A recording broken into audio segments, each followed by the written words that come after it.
Alright guys, so this is a video I'm doing I wouldn't say remake on, but more like something I wanted to bring back and kind of like dust off old ideas. I did this as a video years ago, and I thought it'd be kind of cool to do as its own video again.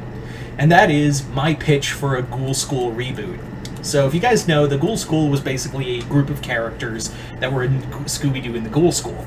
And I always thought to myself, those characters were strong enough to get a reboot, especially in this day and age. You'd think that, like, we'd get, like after the response of Monster High, we would get something, like, from Does Warner Brothers own Monster High? I don't fucking know.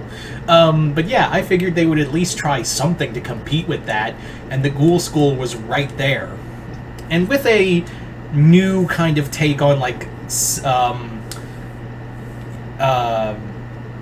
story-driven shows, I would say that, like, syndicated shows, this could actually work on a new streaming site. This could definitely work on, like, Max or somewhere else, and definitely have a lot of strength to grow on.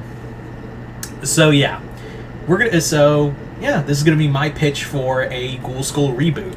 So let's get into it. I might even talk about, like, I'm not good with voice cast or whatever, so bear that in mind.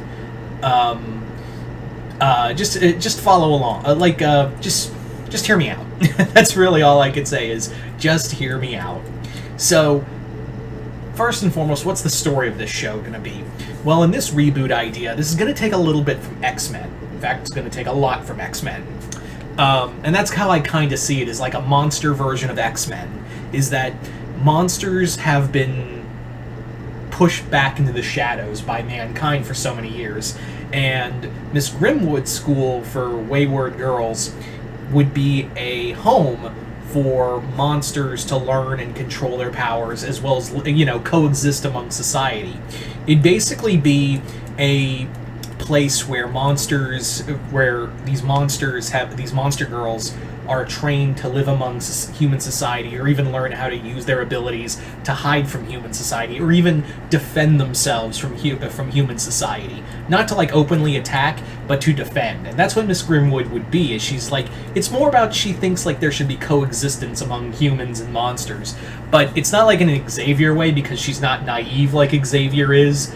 It's more like, yeah, the human race is a bunch of dumb, panicky animals, but they're not all terrible. Like, they don't need but you don't, like, that would be kind of one of the themes of the show, is that it doesn't matter how good you are to a person. There's just going to be people who are going to hate and hurt you, and you need to learn to defend yourself from them. So that's it wouldn't be like an Xavier thing with Miss Grimwood. It would be more like that Grimwood is to teach these girls how to defend themselves in these situations. Like, basically, like, just kind of coexist, but also, if the time comes, you put up a fight. So let's actually talk about, before I get into the main cast itself, let's actually talk a bit more about Grimwood in here. So how I kind of imagine Grimwood in here is that she would be from a surviving member of this coven of witches from the Salem witch trials, and she watched her sisters get massacred during the witch trials, her and another member of the coven. But however, Grimwood was actually saved by a young couple who saw and, like, detested the witch trials, and actually helped her escape and get to somewhere, like, get to another colony somewhere safe where she could, you know, and in return she used her magic to bless them and have a child. So she learned she went from studying black magic to studying white magic. Now, if you can probably guess who the other witch was. The other witch, we'll get into her in a bit, but you probably know who that is. But that whole, like, it was kind of originally that Grimwood, like, hated mankind and their superstitions and fears, and then she saw the kindness of humans too on that day, where she saw that mankind was capable of just as much kindness as they are cruelty. So that's what led her to be like, I don't want to go out to war with humans, but I don't want to leave those who are victimized to be just victims. So she's kind of playing it like, yeah, I want to teach there can be coexistence, but to an extent, if that makes any sense. So that's a bit about Grimwood. For voice actress, I would say my pick for voice actress would be Trace McNeil. I think she'd be really good. I think Trace McNeil would make a cool, would make a great. She's a woman of 1,000 voices. So most of you guys would know her as Dot, Colleen from Road Rovers. Like I said, Dot from Animaniacs. She's done tons of Simpsons characters, and she's done other characters that you wouldn't expect. So yeah, Trace McNeil would be my pick for Miss Grimwood. So let's let's talk about matches real quick. Matches I would have as a dragon, but he wouldn't be like Spike from MLP. He'd be actually like a full-on dragon. I'm kind of the comic relief, but I would have him like each season he would grow bigger and be more dragon-like. I wouldn't have him as this bumbling idiot either. He'd be kind of like a fun, he's the fun animal character. So there you go. As for the girls themselves, let's actually we're 6 minutes in this video, so let's actually talk about the girls themselves. Starting off with Sabella. Sabella would still be the daughter of Dracula, but she would be the youngest of his brood, and in fact, she would actually be the daughter of not only Dracula, but Mina Harker. See, this would basically be revealed that, when Mina was under the thrall of Dracula, it was revealed that the book never revealed that she actually wanted to be with Dracula and spent some time with her, and in turn Mina had Sabella. So she's not human and she's not half vampire, she's full vampire. She is still the youngest of his children, and also Vlad is trying to tempt her to, because he's Dracula's whole thing is that he wants to wage war on mankind too, but Sabella's kind of against that idea. So for right now, she's staying at the school for sanctuary to hide from her father. As for Winnie the werewolf, Winnie would be, I wish I could say Talbot, but this isn't Universal, so we couldn't say Talbot. But Winnie is the runt of the litter of her werewolf clan. And she was cast out because, again, she was the runt of the litter. But not only that, she had a rare form of lycanthropy that kept her as a werewolf 24/7. Winnie would be kind of like the Wolverine of this group, where she'd be kind of gruff, angry. I kind of imagine AJ Michalkin. I don't know if I pronounced that right, but for her, AJ Michalkin, most of you guys who know her best is Catra from She-Ra and Stevani from Steven Universe. She's just kind of when I thought of this reboot pitch, she was my pick for Winnie. For Sabella, Sabella's pick would be Blake's voice actress from Ruby. I can't remember her name. Oh yeah, Erin Zek. Sorry, I forgot. But yeah, Erin Zek would be my pick for Sabella. The voice, just give her an accent. I hope she can pull. I really wanted to pull off a European accent. That's all I would ask if I was a voice director. Anyways, there's two. But yeah, Sabella would be the go-to field leader of this group, and she would obviously butt heads with Winnie half the time. And again, it kind of plays that whole werewolf versus vampire thing. So kind of something play with that. Let's move on to Elsa. Now, Elsa would be vastly different than how she was in the original show. In the original movie, she was a dumb, bruising character, and here she'd still have the super strength and the muscle, but she'd also have brains. Here, she would actually be the smart one of the group. She would be the brainy one and mix it with brawn. I would have it that Elsa was created by the monster and his bride, because it turns out they couldn't have children. Frankenstein was wrong, so they created her out of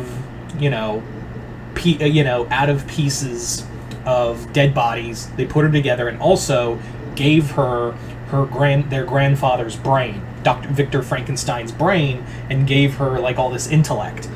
Basically, Elsa would also, throughout the show, whenever she'd lose a body part or something, she would just go to a graveyard and just kind of like stitch a new part in. Like I would constantly have that, like she's just a patchwork of different body parts and whatnot, and whenever she loses something, she just stitch it back up.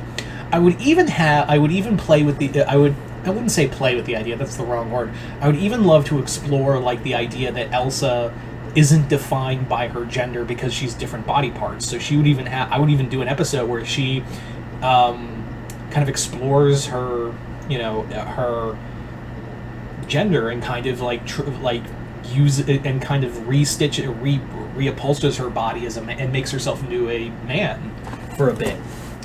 I would even have that she could be gender fluid of the group. I would play with that. I'd like to play. Again, play is probably the wrong word. I would say, yeah, that's something I'd like to explore, or at least better writers, because I consider myself a writer, but even I'm not that good for some of those topics, so I'd definitely hand this over to someone who could definitely play with those ideas better. So there you go with Elsa. Let's move on to Phantasma. Phantasma in here would not be the daughter, as they kind of allude to the Phantom of the Opera, because she's a ghost.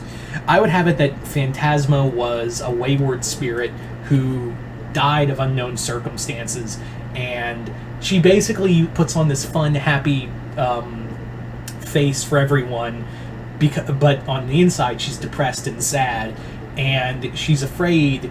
She wants to know what happened to her. She wants to know how she died, but at the same time, she's afraid if she finds out, she'll be forced to go to the other side, because she knows about ghost lore, and that it basically states that, like, once you find closure, you go to the other side, whether that be heaven or hell, who knows.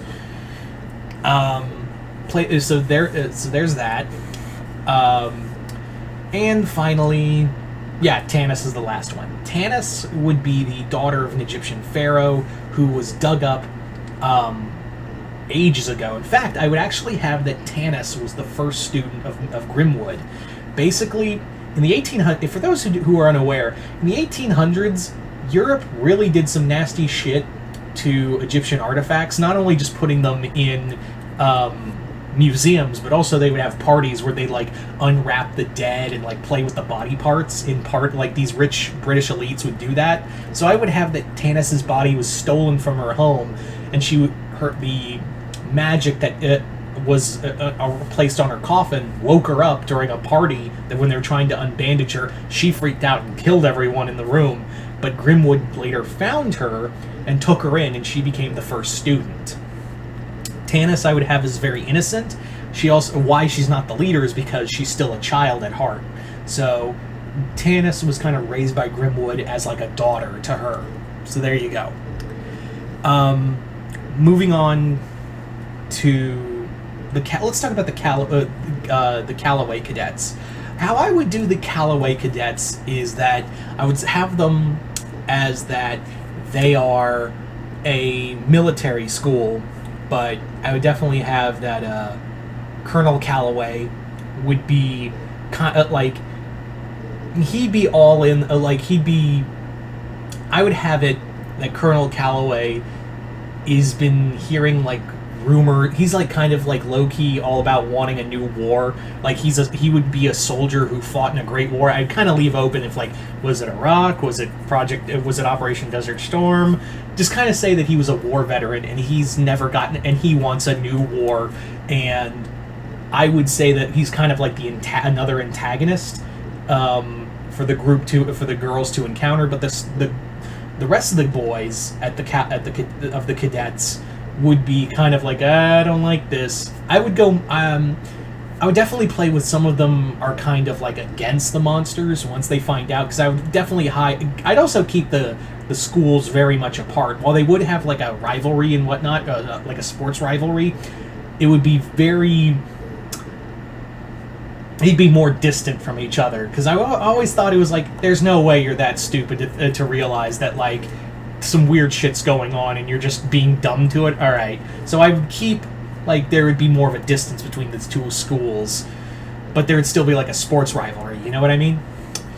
Anyway, so finally let's get into Revolta. Revolta in here would be like I said earlier in the video, Revolta would be the other witch that was a part of Grimwood's coven. And she walked out of that massacre hating mankind and wanting to have monsters rule the world. And I would even have that Dracula's kind of really much supports that idea, and some of the other monster fathers do support that idea and want to have Grimwood as, like, not Grimwood, Revolta as her, as like a general. She took, in fact, I wouldn't have that Revolta wasn't her real name. I would have that's just a name she took on. As to why she looks like the Witch of the Web is, I would say that, like, dark magic, the more she used it, the more it corrupted her and made her more like, I'd give her more of a, like, an insectoid look. Like, I'll play more into that spider look. As for Crypt Creeper, I would say that he's like a familiar that she creates, something like that. So something of that nature, you know? Anyway, so there you go, guys. That's just a few ideas for my reboot. Yeah, you guys tell me in the comments below, what did you guys think of this story idea, and what voice actors and actresses would you have for the characters? I didn't really go into it, even though I said I would. I was like, I don't really have a pick for everybody. Anyway, so you guys tell me in the comments below, what did you guys think of this? Other than that, hope you all enjoyed this. I'm Mr. Multiverse. I'll see you next time in the Multiverse.